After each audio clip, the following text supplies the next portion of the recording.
Let's get started.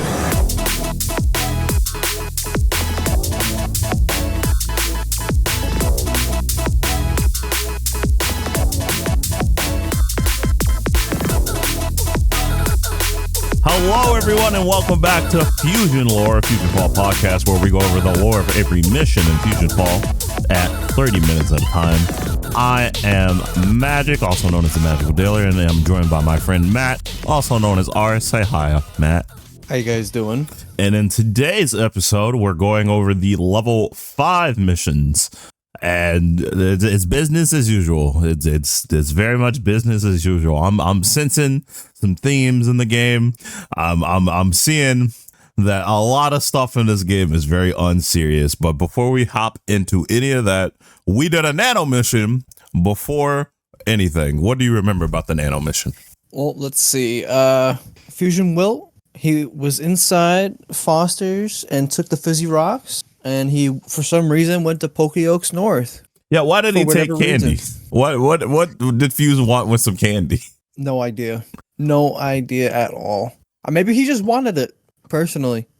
From what we know, they take on some personality, at least from the fusions that they're created from. So, the heroes that they're created from. But maybe Fusion Wilt was just, he had a little sweet tooth. Can fusions eat? Do they crave? Do they hunger? They seem to just be very gelatinous. I don't know if they have internal organs to begin with. When they die, they just dissolve. You never know, right? It's maybe he can't eat it, but maybe he just thought he could. And that was the personality trait that he took from Wilt, being an imaginary friend. He had the memory of remembering he wanted the candy, even though he can't eat the candy. That's very sad. Yes. It is a little sad. What if there's some existential dread when a fusion is created of our hero? Like, they know better.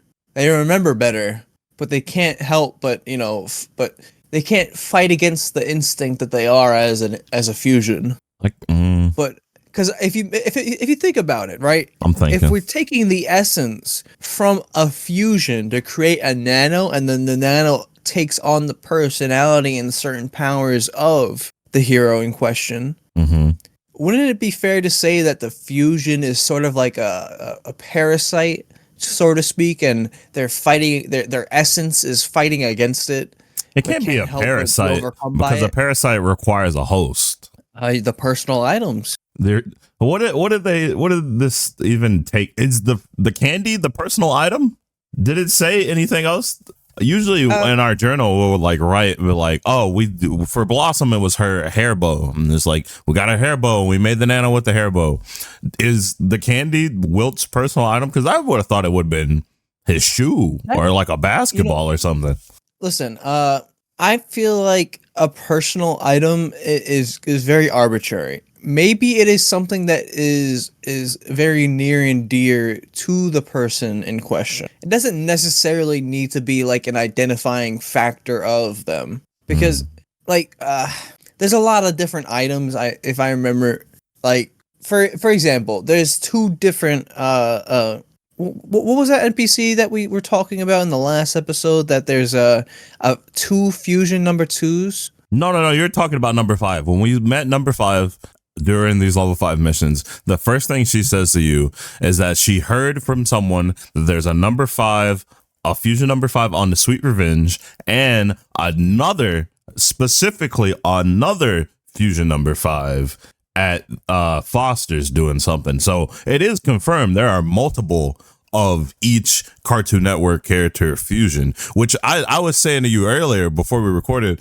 why doesn't Fuse just make 50 Powerpuff Girls and try to take over the world? That's a valid question, and again, we're never going to know until we really dig deeper into the lore. Maybe some of these questions will be answered as we go along in the story, but for now, one of the top questions that we started with is, for some reason statement is, for some reason fusions are smart enough to steal and hide things. Oh yeah, because Fusion Wilt took the candy, and when we got the nano mission, he was like, he hid it in a chest, and I had asked you, do you think that this was some type of world building because Foster's is located very close to Pirate Cove.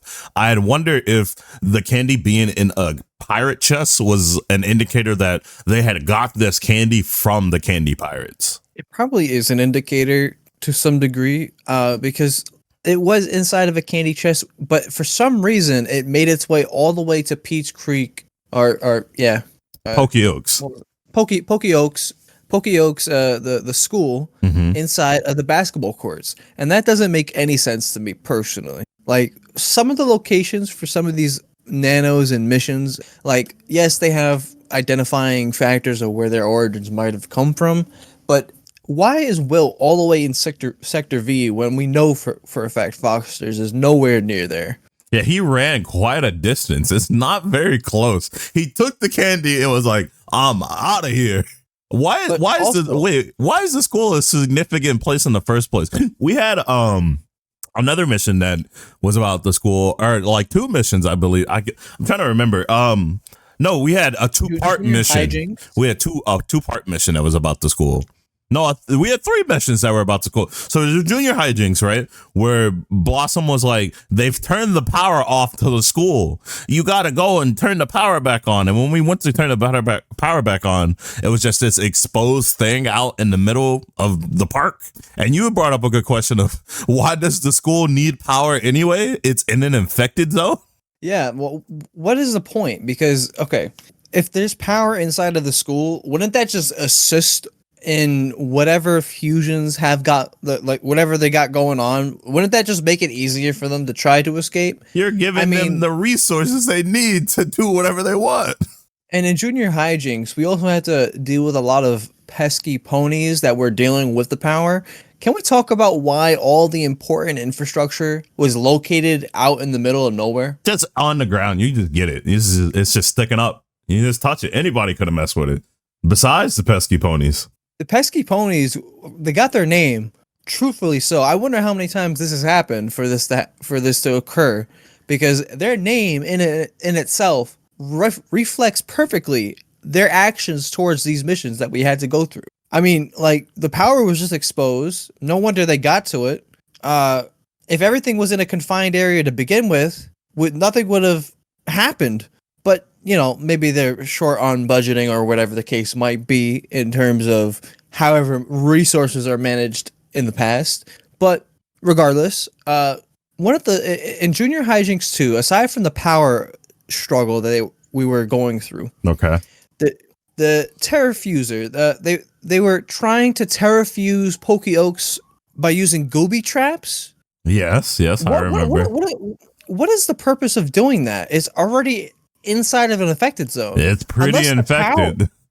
Unless the power for it itself, because I'm looking at the notes, and in Junior Hijinks 1, they never really said that the power was going to turn off for the infected zone, just that it was going to be turned off for the school inside of the infected zone. So I'm a little confused as to why we went through the trouble of restoring that power if there was no real risk in them escaping or tampering with the infected zone to begin with. Maybe we have to do a little reading in between the lines here. Maybe the intention, because Blossom is such a low tier character in FusionFall, maybe she was trying to tell us the power for the infected zone was going to be turned off, and we need to help stop that. And that's why we need to stop the gooby traps, because if the infected zone becomes more infected, it could be bad for the surrounding areas. Probably, but at the same time, I know I'm using my prior knowledge, but I do remember seeing infected zones that were way worse off and that were still holding strong. Well, so that's because they have that barrier. That school, you know. Well, yeah, but that's what I'm saying. The barrier power seems external, and most of the time it's not affected by whatever is going on inside of the infected zone. So unless it's a self-contained sort of situation where the power emanating from the school is also powering the infected zone barriers, I want to know how other infected zones are faring if they don't have that external power. Wait, I just had a thought. Right? So in Junior Hijinks 2, right? Blossom is saying we have to destroy the gooby traps because he's trying to terrafuse the school, right? How? Yes. Let me ask you a very simple question, Matt. How do we know Fuse, also known as a man and a planet, Yes. conquers worlds? Well, I mean, for starters, all of the planets that he has were from our solar system on his way over here, and they just started becoming amalgamated within him. Yes. So that's why Yes. there's a view of him. Yes, that's why there's a view of him whenever you could see the planet. It's always an amalgamation of planets that are somewhat inside of it while also struggling to leave it. So what I'm getting at here is that I think Fuse cannot just simply go to a planet and absorb it. I think he has to corrupt it first before he can assimilate it. And that is what the infected zones are. Him trying to terraform our planet to be more like him so he can have an easier time absorbing it. And that is why we stopped the gooby traps so the infected zone wouldn't be more infected, and why the infected zone probably exists in the first place. We're cutting off his access to those infected parts of our world. Oh my god. Oh my god. If that's the case, right? And it's just him slowly corrupting the world to be absorbed into a bigger amalgamation of mass. If you remember how the future looked, Yeah. and the oceans full of fusion matter, he's succeeding. He succeeded. And the world was so desolate back then. If he wasn't like, if the earth wasn't ready to be absorbed then, how fucked up does the world have to be for him to be able to take it all in? It's like he's slowly converting all the matter into fusion matter.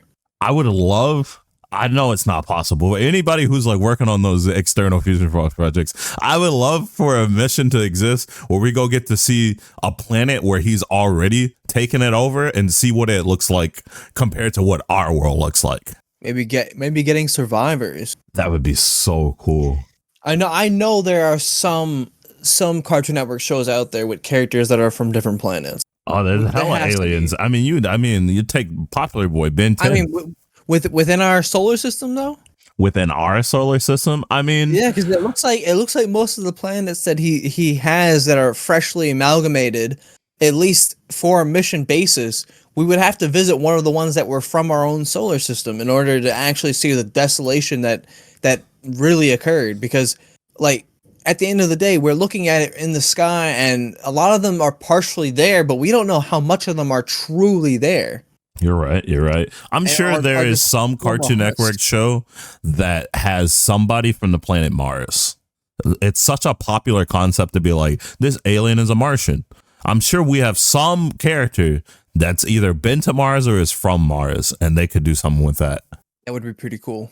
I don't know. And man, I get myself so excited with these ideas that we come up with, even though this game is way past dead and we might never see any of these theories come to fruition. I truly do hope that FusionFall makes its way back in some regard. Maybe Cartoon Network gets a new CEO, or maybe the CEO realizes its value in being able to reach the older generations that it used to have. And maybe some nostalgia is to be put in place where we get a game that we truly deserve for the people that the game was meant to be for. I see. Well, hey, it is what it is.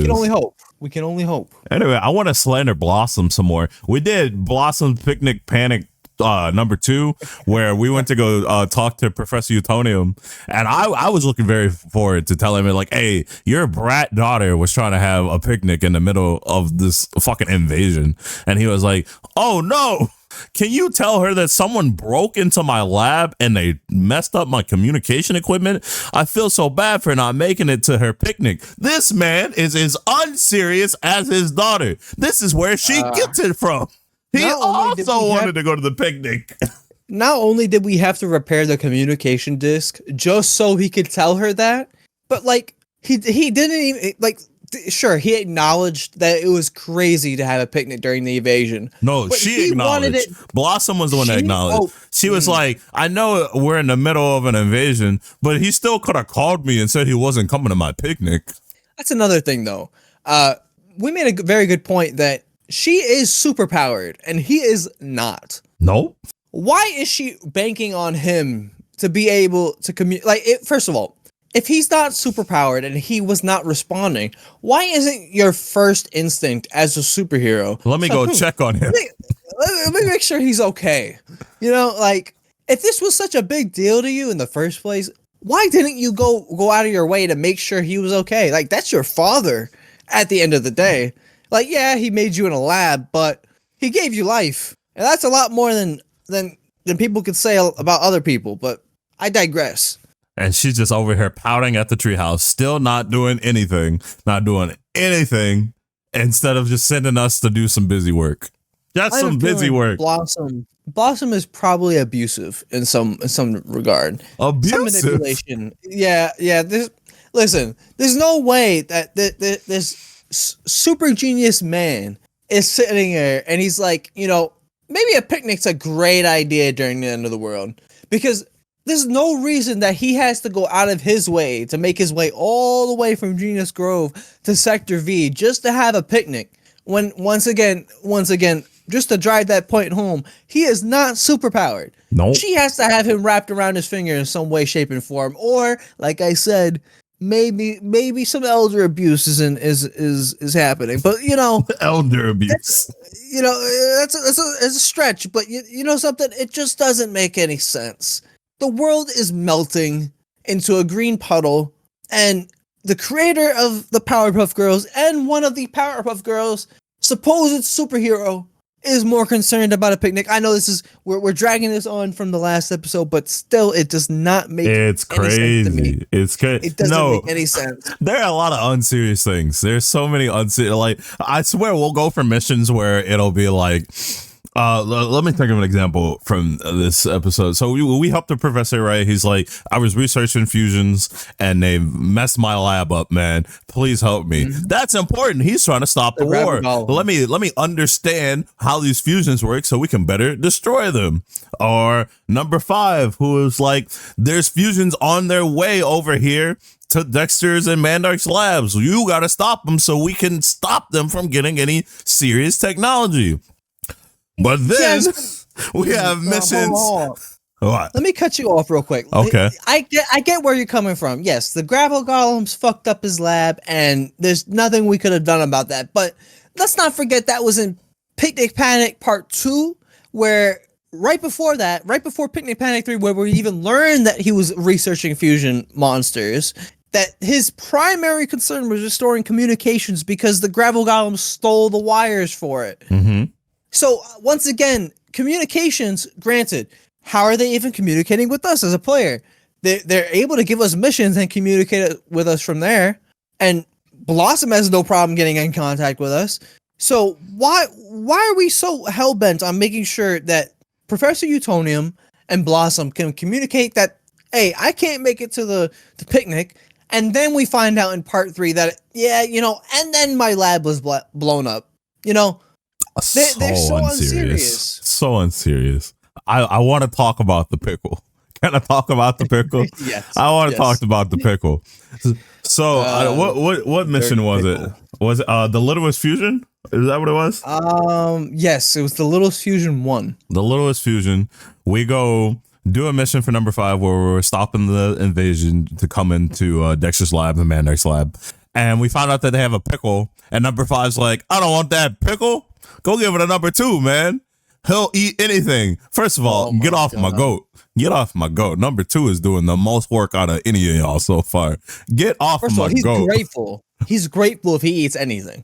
Get off my goat. No slander. He'll eat anything. We give him the pickle, and he's like, this pickle is weird, bro. Why would she give me this? He's questioning it. We take it back. It turns out it's a fusion pickle because Fusion Mayor is pickling pickles in fusion matter because his master plan is to contaminate all sandwiches with fusion pickles. I don't know about you, Matt. I don't like pickles. That would not work on me. Also, I like pickles. That would work on me, but I think I'm just like number 2, where I would realize something is up because, first of all, my pickles should not be glowing. That's what I'm saying. How is this even a plan? Well, and in what world do you get a sandwich? If number 2 held that pickle and he was like, this smells funny and looks weird, who is eating that pickle? Who is just like, all right, I guess it's just a special pickle. I've never seen this pickle before. Let me eat it anyway. What? The stupidest part for me in this mission is in the Littlest Fusion Part 2, when we bring it back from number 2 back to Professor Utonium, and for some reason Professor Utonium already knows who the culprit is. Like, they've been through this before. Like, Fusion Mayor, you need to stop doing this. We know what Fusion Pickles look like. You can't contaminate our pickles. Like, what are you doing, man? Well, actually, right? Doing this. When we beat Fusion Mayor and we finish the mission line, Blossom says, if Fusion Mayor gets revived, I know who to call. Kind of insinuating that this is something he's done before. That like every time he comes back, he's like, man, that pickle plan, I'm feeling it. Maybe this time I'll just use smaller pickles so they don't notice. This is a plan he's keep reenacting. He's really set on these pickles, which is a character trait carried over from regular Mayor, which we were talking about them having like some kind of shared memory through that personal item, just corrupted in a way. He's so set on taking over the world. He's like, Fuse, listen, brother, listen. Pickles, listen, buddy. Pickles, it's the key. It's the key to the invasion. Look, Pickles will get the food supply. You really want to make some progress on the invasion? I know exactly where to hit them hard. Look, all we got to do is grab a bunch of cucumbers, right? Just put them in a jar. And put some fusion matter, let them sit there for a week or two, right? And then slowly introduce it into the sandwich populace. And then after a little while, we got them right where we want them, eating our pickle fusions. I'm just saying, it's foolproof.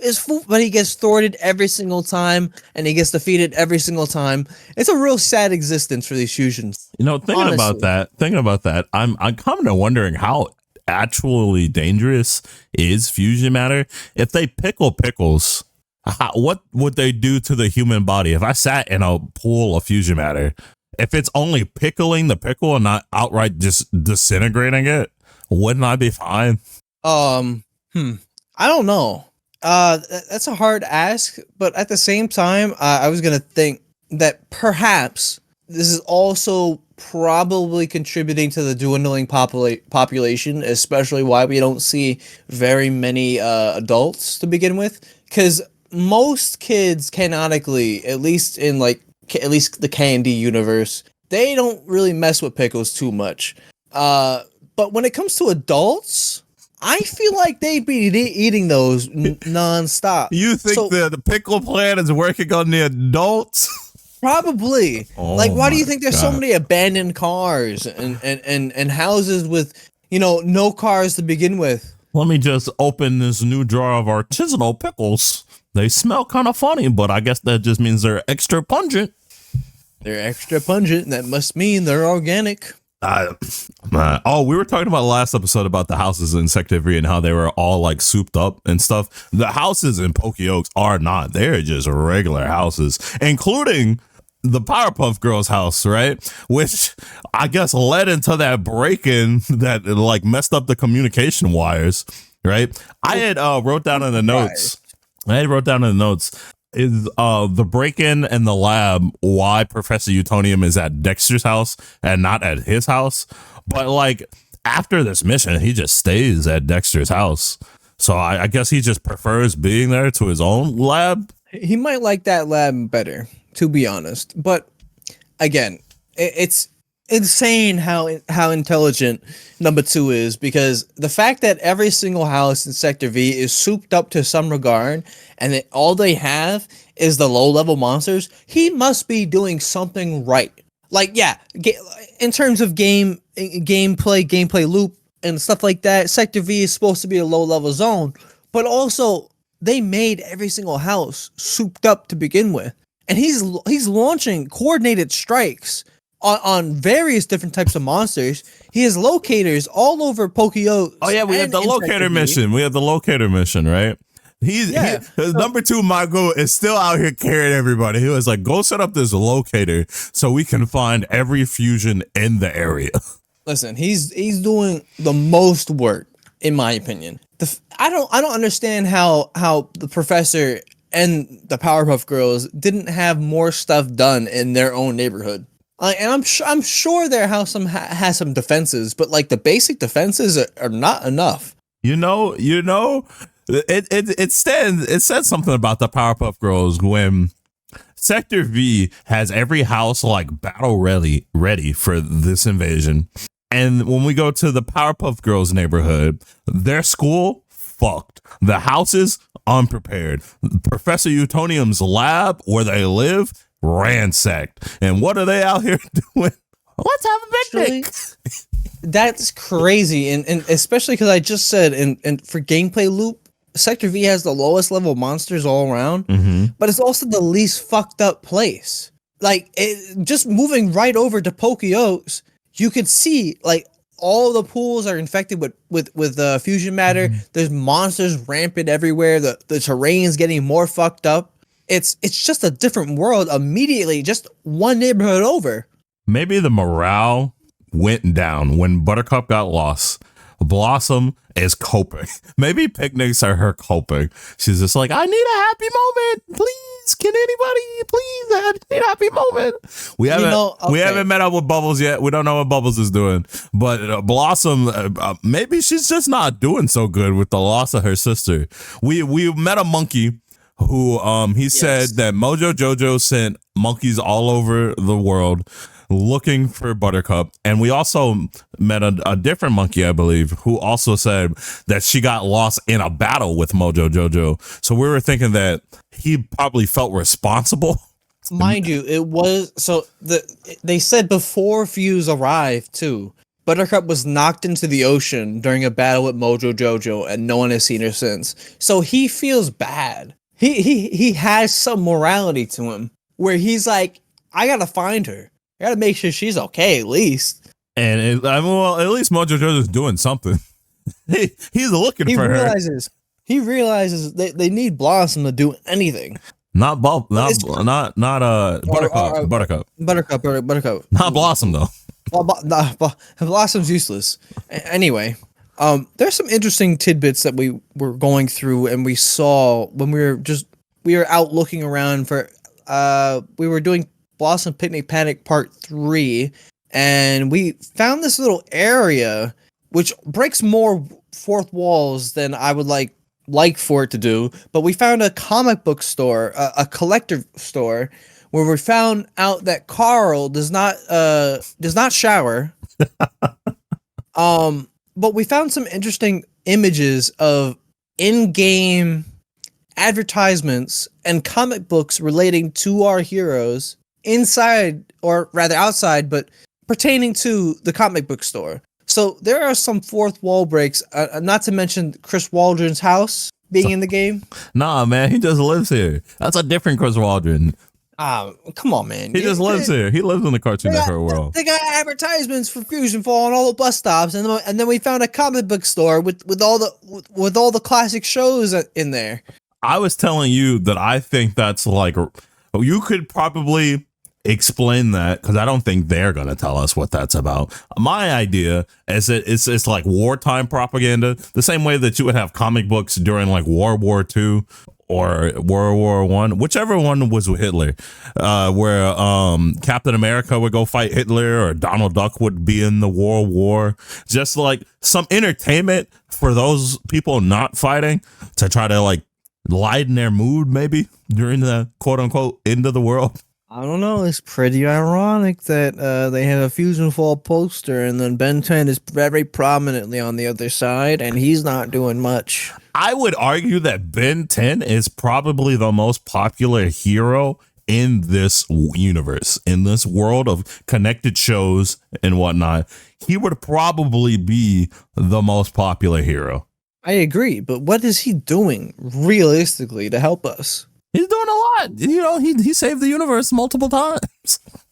He doesn't have his Omnitrix right now, but I mean, like, he's doing what he can. Ben is the one that's been giving us our guide mission. He was the one that told number 2 to like set up that the locator, the triangulator, or whatever it was called. Listen, man, I don't know. It just feels weird that suddenly the world's about to be eaten by a planet-eating I want to say dimensional being because it's weird that the fusion matter has certain properties that it does and is able to create copies off of personal items. Anyway, that this extra dimensional being, in my opinion, is threatening the world, and all of a sudden he just does not have his Omnitrix. Hey, you gotta nerf him somehow. If Ben had his Omnitrix, the war would be over instantly. Alien X. No more fuse. Oh, that's the timer. No way, we didn't even get to the end. That's the closing thoughts. Closing thoughts. Okay. Let's see. Big fusions can be revived. That's crazy. That's apparent. We talked about how we saw 2 fusion number 5s, or at least number 5 said that. Fusion Mare is a menace who forces the pesky ponies to make fusion pickles. That's weird. Let's see. Number 2 is still the goat. Blossom and Professor is very unserious. They might have some brain damage. That's probably all the chemical X. Carl doesn't shower. And let's see. The monkey minions went to Charles Darwin alumni. So, yeah. Mojo's monkey minions went to Charles Darwin's middle school. The worlds are very connected. I'm looking forward to seeing any more clues of how connected this world is. That's what I'm most interested in. How about you? You got any closing thoughts that you're very proud of, or? No, I said my piece about Blossom and the Pickles. I can only hope in the next level we'll get more serious with the war, or maybe there'll just be more ridiculousness going on. Either way, on that note, I've been Magic. This is Matt. You can follow us on our socials down below if you very well choose. Please like the video and subscribe for future episodes. And we'll catch you guys next time. Be careful about those pickles, guys. Don't eat any weird pickles. They glow.